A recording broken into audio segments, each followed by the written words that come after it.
All right. Well, I want to turn our focus here a little bit to the big man by your side, Wardlow. Sure. Wardlow. Absolutely. Yeah. He was included in this #1, contender tournament. He made his way to the semifinals there. Yeah. I helped book him for that tournament. So yes, I'm fully aware of it. Well, what's it been like, finding chemistry with Wardlow? I mean, a lot of people, they see a big guy and a guy like you and they say, Diesel, Shawn Michaels. Do you see that comparison? How do you feel you guys, compare, in the sense that I feel I'm a top guy and he has the potential to be a top guy one day. Sure.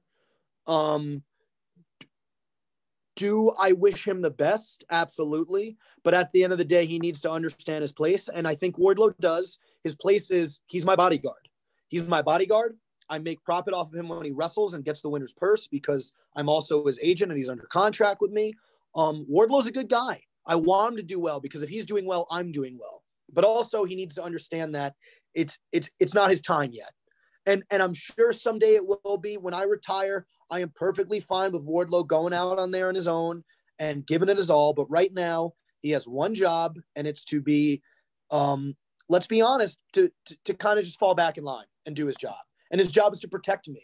And soon his job's going to be to protect the inner circle as well, because Wardlow will be coming with me if I beat Chris Jericho. Okay, that was actually going to be my follow-up question. There was sure. if you do wind up beating Chris Jericho and wind up in Inner Circle, Wardlow comes along. People need to understand we're a package. We're a package thing. Where I go, Wardlow goes. Okay, I don't want anybody to get that twisted. Without me, there is no Wardlow. So why would Wardlow not join the Inner Circle with me?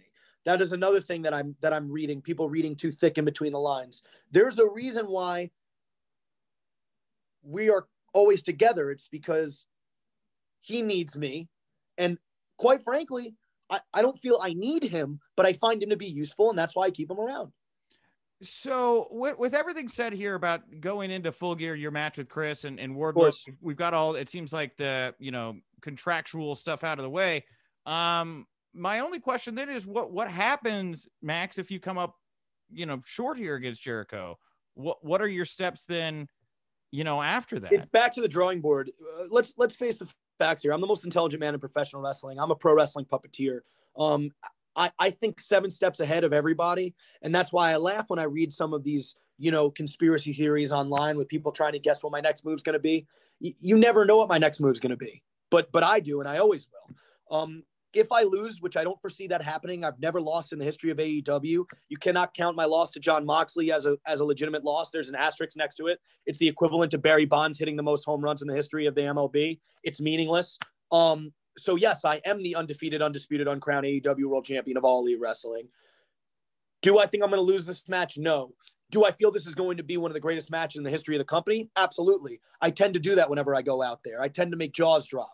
Which is something people forget because I'm so good at my job and I'm on the stick. But I also happen to be one of the best wrestlers in the world. And Christopher obviously is one of the greatest, if not the greatest of all time. So I just want people to sit back, relax, grab a can of Coke, make some popcorn. I'm sure heavily buttered because you're all large, and just enjoy the show. Just enjoy the show. All right. Well, last thing I would say is a follow-up to that, if not Inner Circle, there's been a group of guys running around right now that seem to have, something connecting them and Shawn Spears and FTR.